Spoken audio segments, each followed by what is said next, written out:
magnificent lecture from Tolga Uyar. So I'm stopping sharing my screen now. Thank you so much, dear Sarjan, for this wonderful introduction. Um, um, so, do I have a full screen now? Yes. Yes. Okay. Thank you so much. I'm really thrilled to be with you tonight, um, and thanks to Sarjan and Luca for their invitation. My talk tonight will be on a rather specific theme, Byzantine art and its relations to the late medieval Anatolia and to Eastern Mediterranean. I'll be outlining an ongoing book project I'm currently working on. However, by doing so, I hope to address broader results based on a range of critical, theoretical, and practical approaches I use for the study of art and archaeology. As Sarjan just said, although my primary areas of specialization are Byzantine art and architecture and archaeology, with special emphasis on the monumental painting and material culture of Cappadocia, the book in question focuses on the interactions between visual, written, oral, and material cultures in medieval Anatolia. Also, it examines interactions. Also, it examines the methodological questions for the study of the multi-religious social landscapes in the Eastern Mediterranean, as well as the nexus of geographical history, anthropology, popular piety and beliefs, and social agency in art. This is in order to analyze issues of identity as they relate to artistic production. Despite a good number of studies, our knowledge of the Byzantine provinces often exists in forms which tells us little about the province's comprehensive history. And Cappadocia is among these Byzantine provinces where the microhistory is still waiting to be written. While encyclopedic reference works such as extensive compendia of monuments and sites and detailed historical geographies exist, as all you know, this kind of studies do not allow complete and balanced interpretations of a province history and the engagement of that province with Constantinople, since they have to be completed with precise material data collected in archaeological surveys and digs, of course. In Byzantine Cappadocia, fieldworks are not sufficient and excavations do not virtually exist. This is not to argue, of course, that there are no Byzantine provincial histories on Cappadocia. Notable bookland studies have already been published. Rock-cut churches and monasteries and other monuments, many with painted decoration and most dating from the Middle Byzantine centuries, have also attracted a great deal of attention. In addition, specialists of the Byzantine provinces also face the difficulty of evidence base. This is particularly true for Byzantine Cappadocia. As opposed to the lack of written sources, the abundance of Cappadocia's material culture has no parallel in the entire Byzantine world, and this unbalanced evidence, along with the rock-carved nature of its civilization, often challenges the traditional methodologies in the study of history and archaeology. Yet, attempts to set visual record within the wider social, economic, and political history of Cappadocia have been rare. You see here the three uh, main studies focusing on that aspect. While the interactions between Byzantium and the Cappadocia has at an art historical level been assessed, the studies have rarely attempted contextualized treatments of provincial material culture for the later Byzantine period, even lesser after the end of the Byzantine rule over Central Asia Minor. As for my contribution to Cappadocian studies, the book I'm currently working on is tentatively entitled The Painter Archietas and His Time, Crossing the Borders Between Late Byzantium, Seljuk Anatolia, and Eastern Mediterranean World. This project is grounded in a close examination of a large corpus of wall paintings and contains significant new visual, archaeological, and epigraphic data that helps to contextualize Cappadocian artistic production. The largely unpublished documentation on which my book project is based has been collected over the course of 6 long field campaigns at the end of the 2000s. This is to say, I am a firm believer in the close analysis of the monuments and art objects. An art historian, I think, should be able to read a monument with the same degree of sophistication and nuance as a philologist examining a text or an archaeologist analyzing the stratigraphy of an excavation, which I'd like to call in this context, in my own terms, of course, the archaeology of art.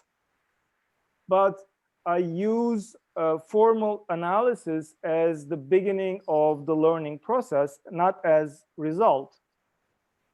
I always try to understand what an object or monument means and what it might tell us.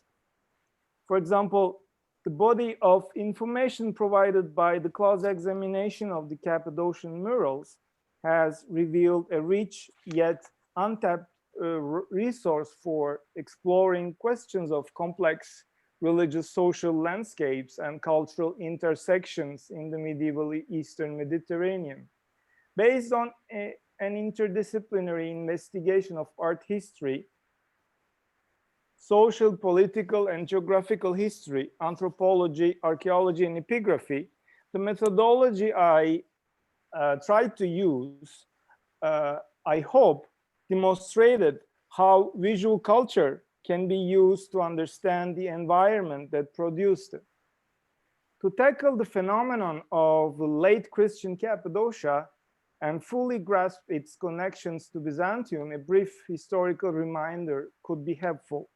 Toward the end of the 11th century, the long-established Byzantine rule over Cappadocia was interrupted. The Seljuk Turks burst onto the political scene through successive raids that pushed deeper into the heart of Asia Minor. In a relatively short period of time, their advance led to the conquest of much of Anatolia and to the incorporation of the Greek Cappadocia into the territory of the Sultanate of Rome. Following the establishment of the Sultanate of Rome with Iconium as its capital, the Anatolian plateau witnessed a period of incessant warfare during the 12th century. This chaotic situation was due primarily to the rivalry among various Turkic states and internal strife within the Seljuk dynasty. Cappadocian artistic production declined radically, and despite various hypotheses proposed by German scholars, no painted decoration can be dated with certainty to the 12th century. By the end of the century, however, the Seljuks had succeeded in uniting Asia Minor under their rule, and by the first decades of the 13th century had achieved remarkable prosperity and cultural development. This socio-economic and political stability also reached the Greek-speaking Christian communities of Cappadocia. After the artistic hiatus of the 12th century, murals appears in Seljuk Rum, central Anatolia. The mural decorations of 9 rock-cut churches can be dated to the 13th century by inscriptions, and 22 other related monuments can be attributed to the same period. This important but understudied corpus of Cappadocian murals bears witness to the first political reunification of the Anatolian plateau since the Byzantine period, this time under Muslim rule with its particular civilization and culture. These paintings and the settlements in which they were produced are almost the only surviving material evidence of the artistic expression and the popular piety of an important Greek community living in the lands of the New Rome. After 10 years of investigation into Greek communities of Cappadocia under the Seljuks, I can say with some conviction that their profound spiritual attachment to Byzantium formed a significant part of their communal identity. The Byzantine element in 13th century Cappadocian painting is marked by 2 important characteristics. First is a general conservatism by which the painters demonstrate their respect for the local Byzantine heritage through the formal characteristics, iconography, and I would say programmatic arrangements of images within the church space, that is, the painted program. Second, uncommon formula appear that seem to have multiple different origins and that indicate contacts with cultural currents outside the region. These trends in Cappadocia, the emergence of newly developed visual and scriptural formula and revival of some traditional images, like the Virgin and Child and in Majesty or Holy Riders, seem to be common to the many of the Christian cultures of the Eastern Mediterranean. Let me introduce now some of these unusual iconographic features and inscriptions and discuss how they resonate in the larger picture of social, political, and cultural interactions in this period. To start, I would like to address the visual formula that shows the Mother of God with hands raised in a gesture of intercession, with the medallion depicting the Christ child hovering over her chest. This iconographic type is most commonly called Vlachernitissa from the palace, from the Vlacherna palace in Constantinople. Byzantines saw in this image a clear expression of the Theotokos power of mediation and the miracle of the incarnation.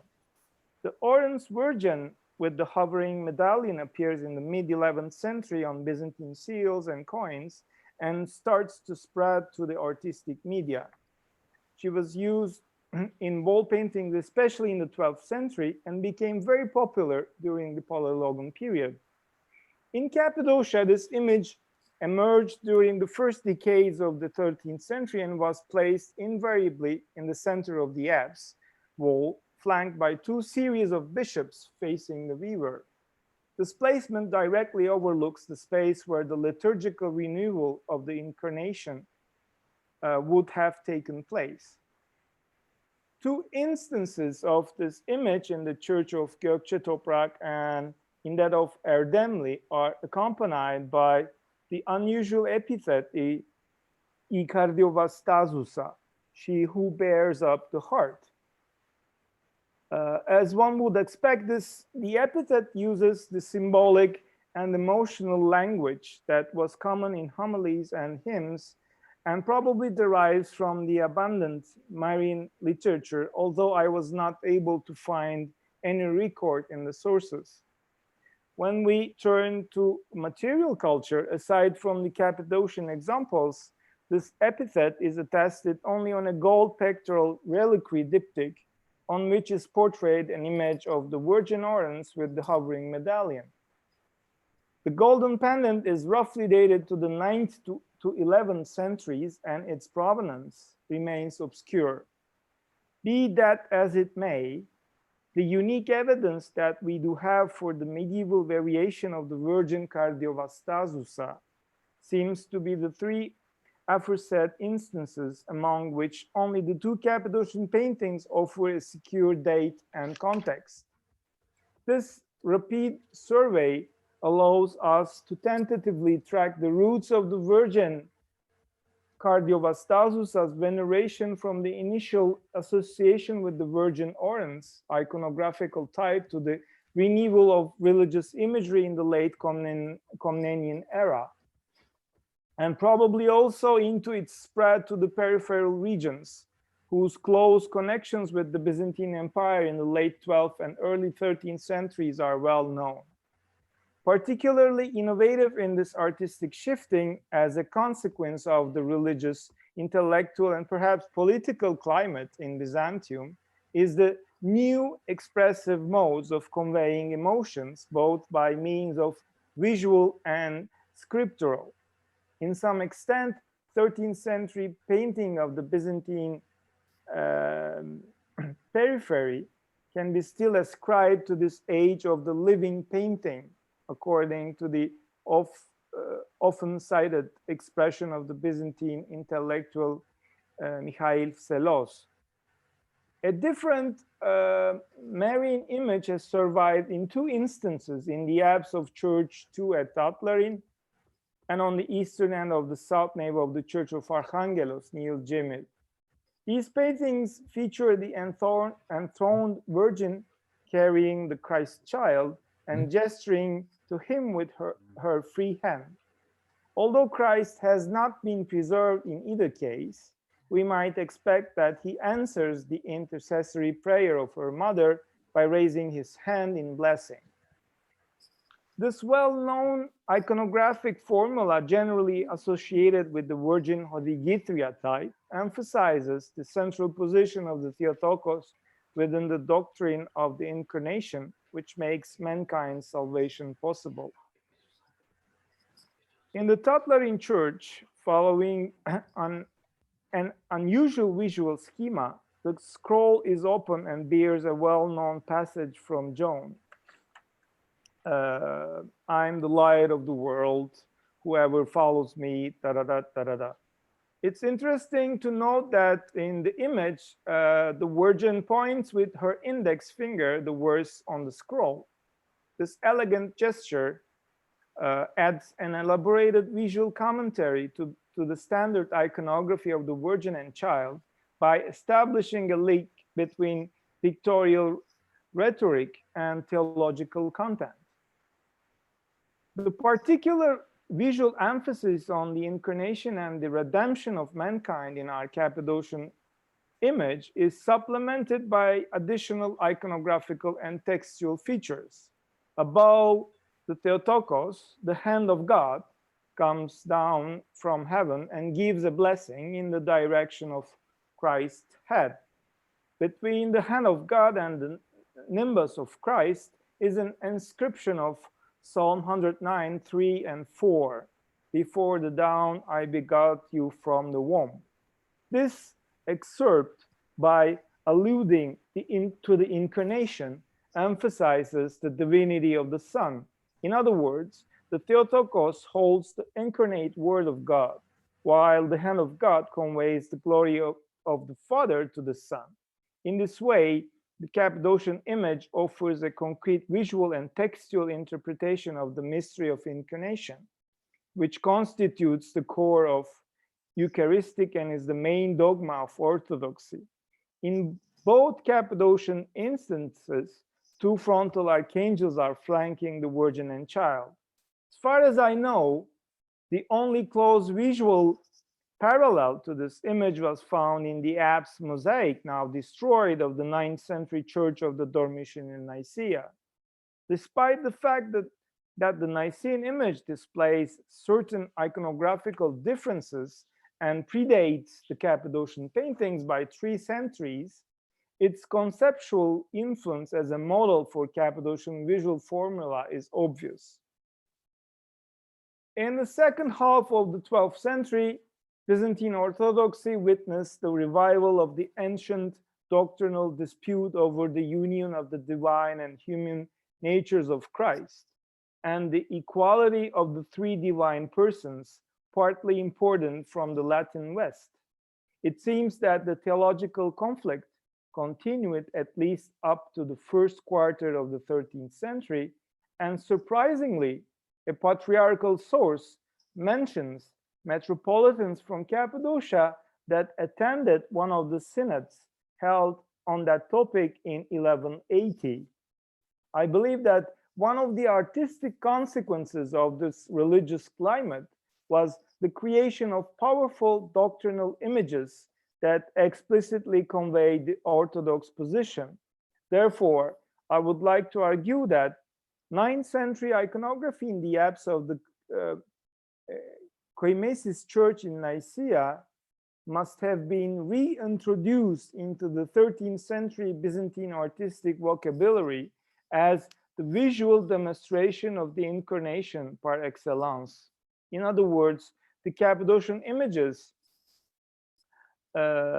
clearly originated from the contemporary tendencies within the Byzantine Empire and offer a glimpse of Byzantine art from around 1215 and 1217 that has been lost. In the rich collection of equestrian saints imagery of 13th century Cappadocia is the representation of posthumous miracle of St. George, in which he rescues a youth from Mytilene.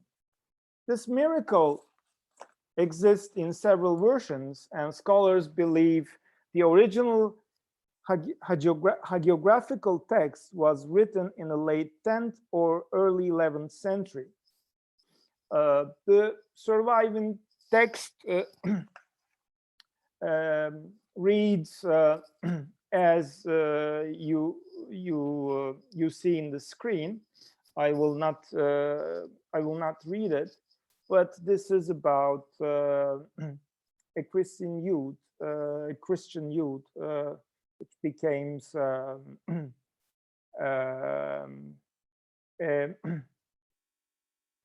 the personal cupbearer of the emir of Crete, and then he got rescued miraculously by the saint.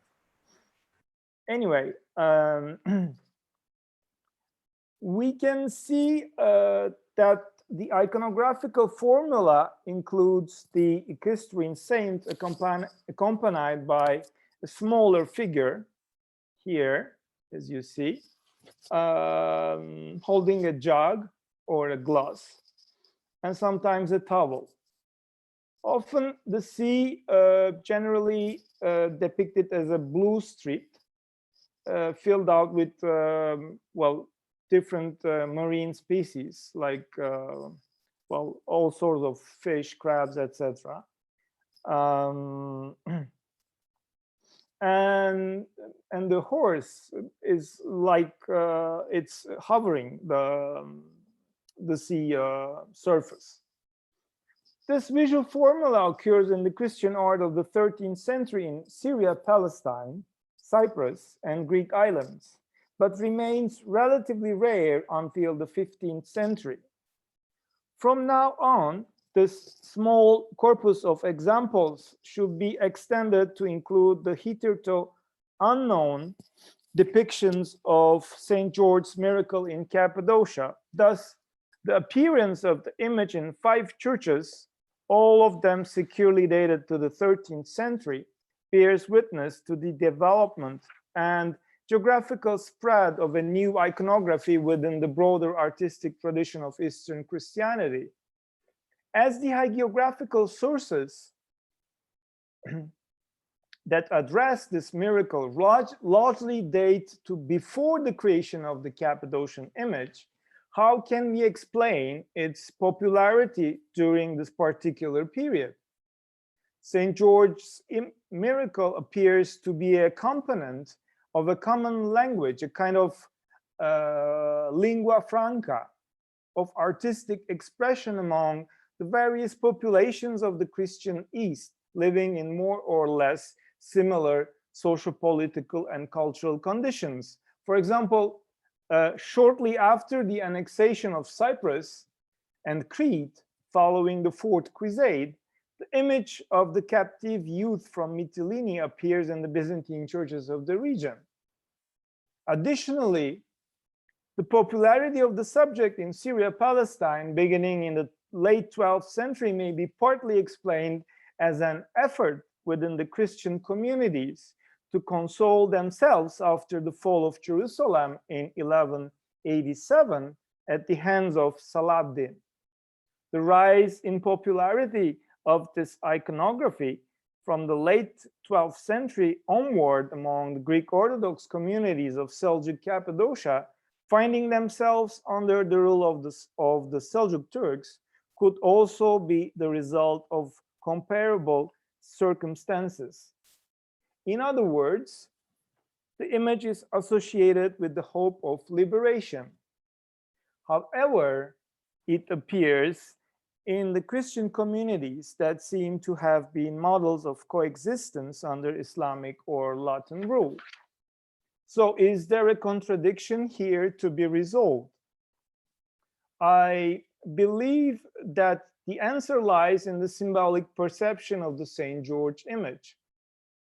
The composition seems to be an allegory of an abstract idea that is not clearly defined or expressed, but which is intimately connected to the visual space of the church, sort of popular myth deeply rooted in the common subconscious of the Christian community.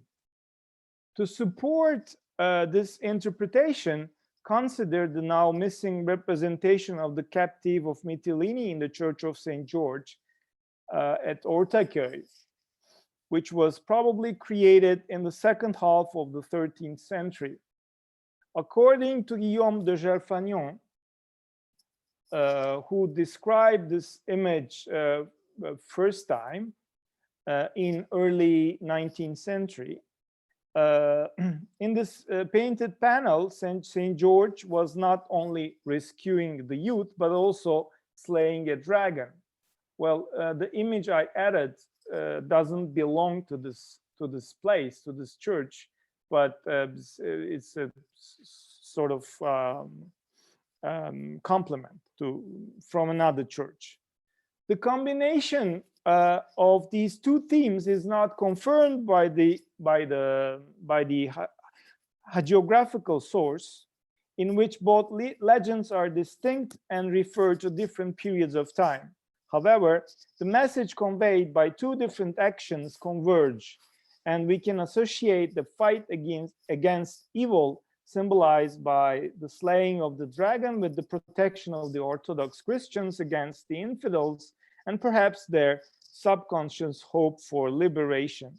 In fact, the thematic fusion that was illustrated in the image from the Church of St. George in Ortega led to a new iconographical alternative that proliferated from the 14th and 15th centuries onward.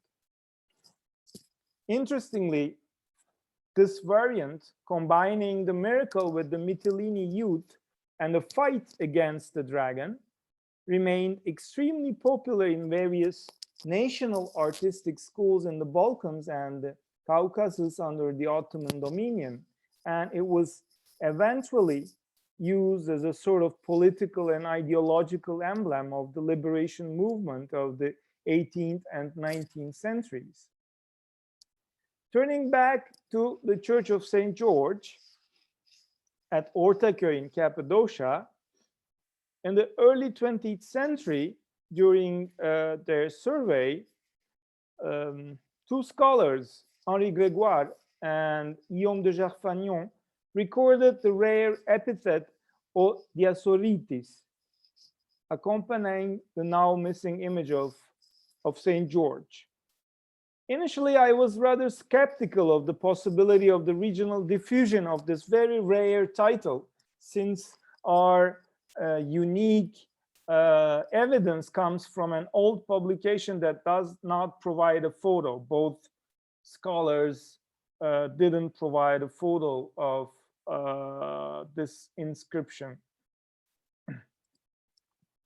However, as two previously unknown occurrences of the Dioscorites epithet, both associated with St. George, with the Mytilene youth, came to light during my fieldwork.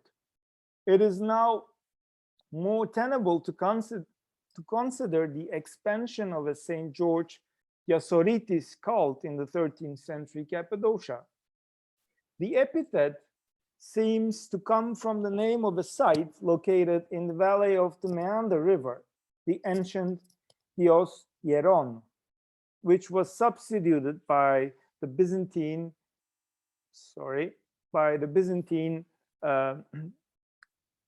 Pyrgion or Christopolis, and then by the Turkish Birgi. It is in Dios Hieron that Pachimeres mentions in the 13th century a well-known monastery dedicated to St. George. The growth of the cult occurred mainly during the 13th century, when the first examples of the epithet appear in monumental painting. In the documents of the Byzantine prosopography, variants of the word Dioscorites are known as patronymics from the 13th and the 14th centuries in Western Asia Minor and the Aegean Islands. Dioscorites also appears on 4 seals dated between the end of the 12th century and the middle of the 13th century. 3 of these belong to the founders of the Lascaris dynasty. Theodore Lascaris Komnenos, who became Emperor Theodore Lascaris I, and his brother Constantine. Generally, in Byzantine sigillography, when the owner of a seal is a high officer or a dignitary, iconography is dictated by several factors. The first is the preference for the homonymous saint of the owner, of course. The second is the existence of a particular cult related to the family of the owner. And the third factor is a major event in the career of the owner. Written sources cannot identify a geographic link between the Lascaris dynasty and the origin of the cult of St. George Dioscorites. However, they do not invalidate the hypothesis that suggests that Lascaris dynasty could have offered private devotion to St. George Dioscorites. Perhaps their dedication was related to their military campaigns. Sigilographers have proposed a causal link between the choice of the epithet Dioscorites and the Byzantine military campaigns and victories credited to Theodore and his brother Constantine in the late 12th century. These campaigns aim to repress separatist movements in Philadelphia and the Meander Valley led by local Greeks, especially a certain Mangafas, who had occupied the region of Pyrgion. The possible origin of the cult of St. George Dioscorites. In any event, although it is difficult to relate with any precision these military campaigns to Theodore Lascaris, the clan may have had its distant origins in the military world of the East. The general picture of the artistic production in 13th century Greek Orthodox Cappadocia displays a regional character within the broader body of 13th century Eastern Mediterranean Christian art, attested from Greece to Syria, Palestine, including Aegean Islands and Cyprus. Furthermore, a great deal of data supports the argument that Christian populations of the region, which were possibly still in majority during the 13th century, were not at all isolated from the rest of the Byzantine world. Cappadocia artistic production provides evidence of a shared vocabulary that operates over various spheres of influence while maintaining aspects of a Byzantine communal identity. Additional evidence can be found examined in the dedicatory inscriptions of the 13th century churches in Cappadocia, Nicene emperors are mentioned in 4 instances.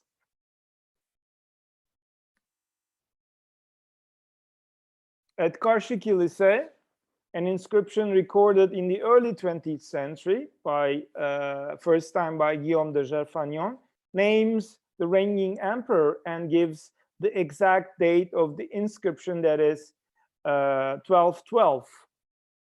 Although the patrons' names have not survived in the inscription, their portraits are still visible within the program of the paintings. The main donor, judging by his Abbasid-style turban with within the program of, of paintings, appears to be a wealthy member of Seljuk society. The depiction of the hand of God and 2 fragmentary inscription on which mentions Christ the giver of light contributes to this identification.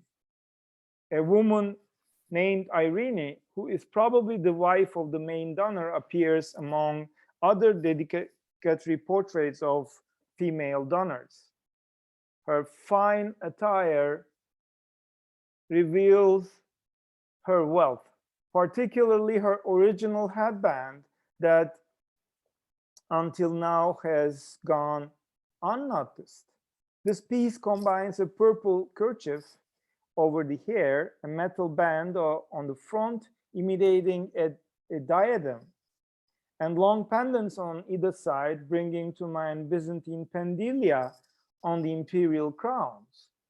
Whatever, as you see here, well, it is now a little bit faded, but it is clearly there.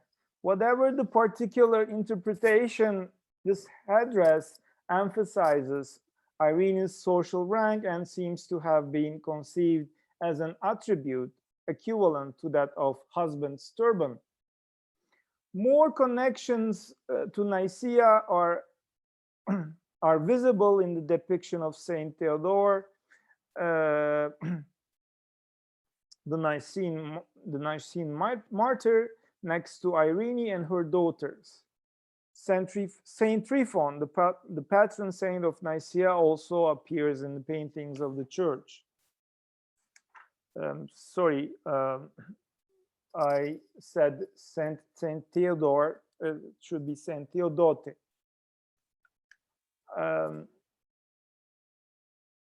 In the Church of 40 Martyrs in Suvesh, another inscription recorded by Guillaume de Gerfagnon mentions a Byzantine emperor whose name was not preserved, but who can be identified thanks to the date of the inscription as Theodore Lascaris I.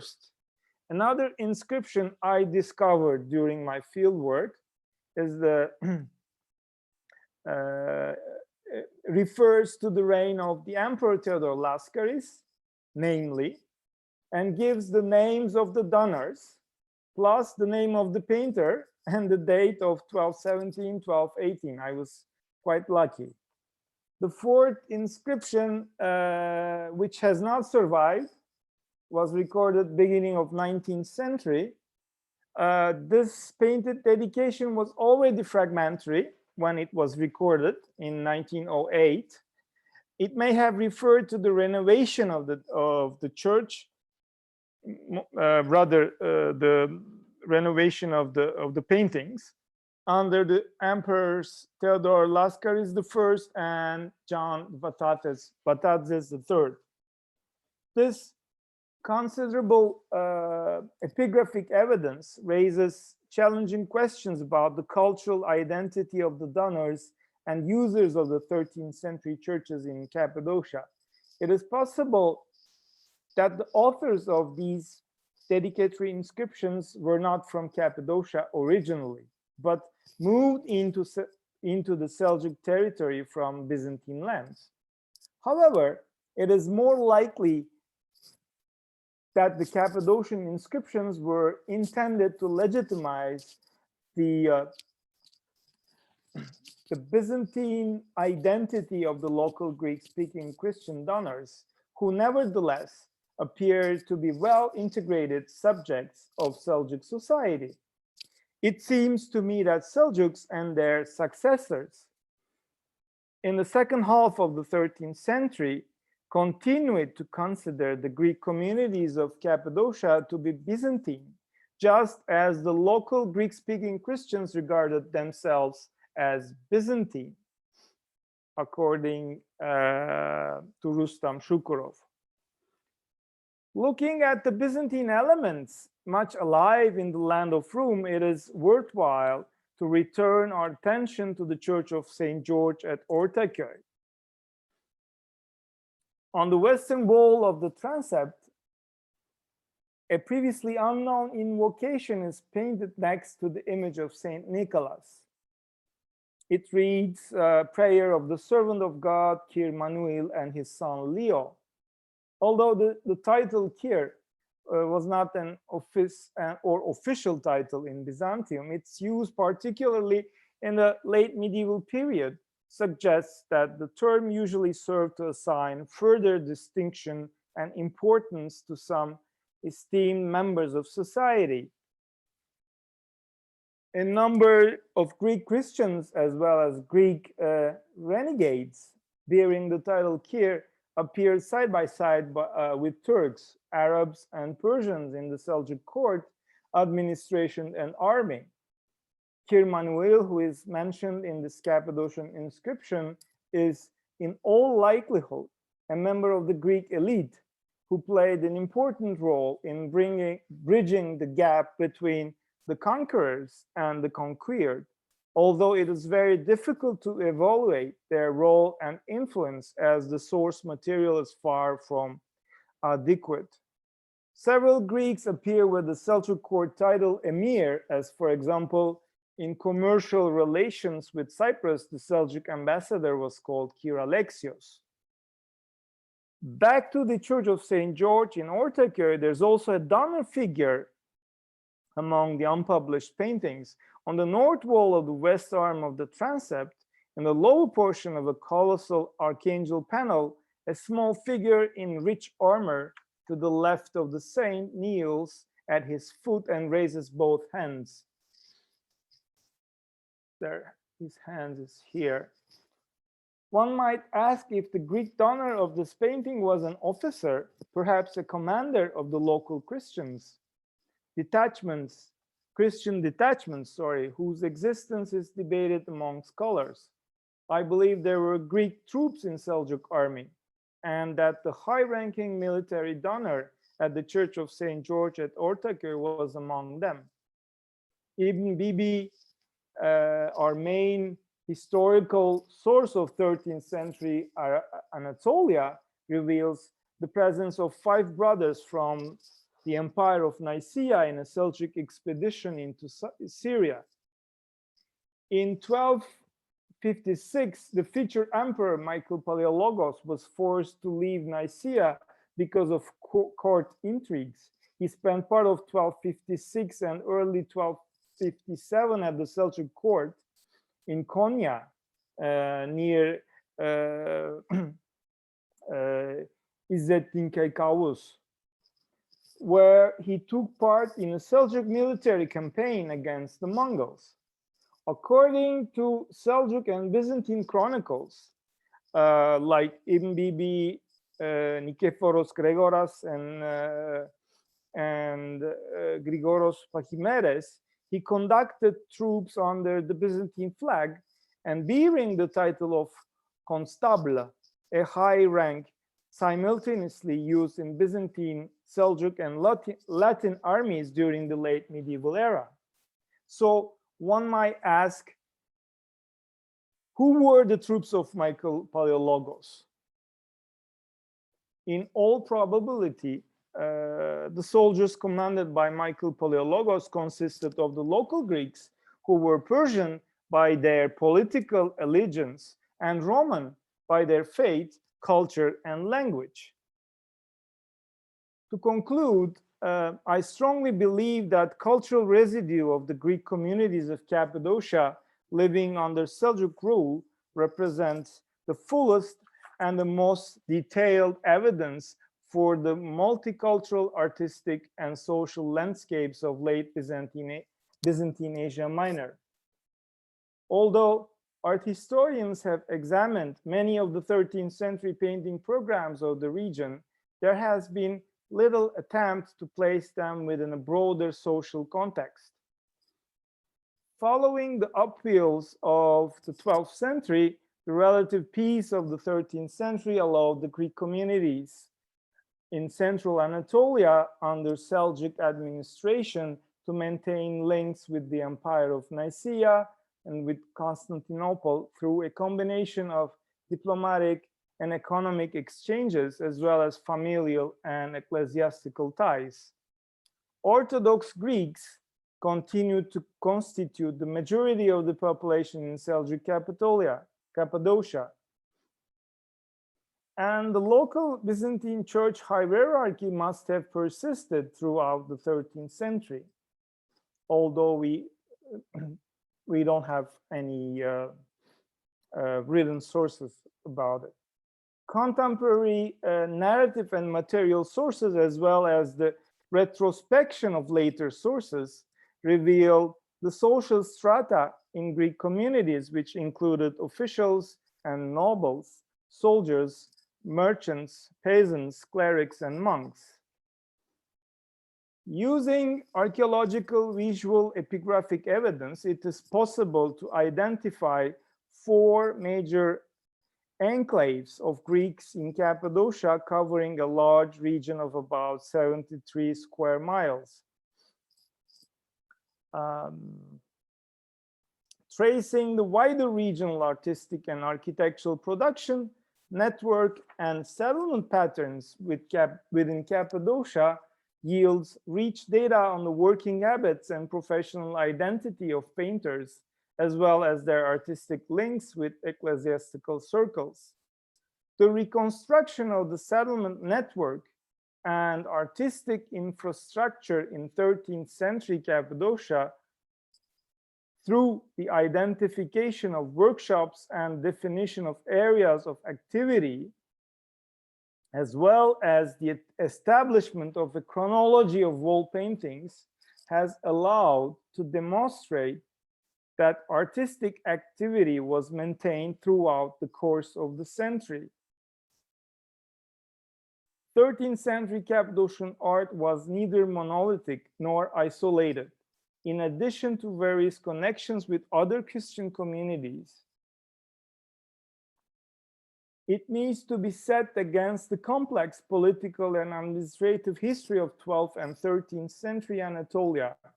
Using 13th century Christian art in Cappadocia as a historical source, reflecting nuances of social change, demonstrates how the Byzantine elements was forged in Anatolian land and became a part of not only the aesthetic fashions, but also the institutions, the language, and the mentalities of Seljuk and ultimately Ottoman society.